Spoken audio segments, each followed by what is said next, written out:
What's going on, church family? Hey, I'm posting this video to notify you of an up-and-coming sermon that I'm going to be preaching on Sunday, July 2nd, right before Independence Day. This sermon is going to be titled Understanding the Times. We're going to look backwards at our nation's history and really God's objective truth and biblical principles that had founded our country. And then, of course, we're going to be looking at this present moment of the Cultural Revolution and wokeism and all of the ideology surrounding us. How far our country has drifted from truth.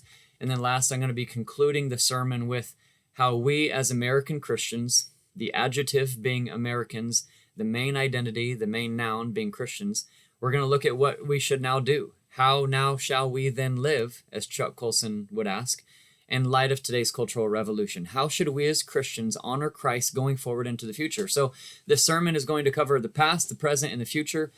And I encourage you to invite a friend. This sermon will be patriotic in nature to a degree. It's no secret that our country has been disciplined by the hand of God for a number of things that we have done, but it's also been blessed by the hand of God because of how different we have been as a nation. With that being said, due to some of the content that's going to be addressed, I also just would encourage you to use wisdom as to whether your children need to be in the children's ministry that day or upstairs in the sanctuary as they hear about some of the things that, of course, our nation is propagating right now in this cultural moment. So some of that's going to be sensitive. I just want to give you a heads up for it ahead of time.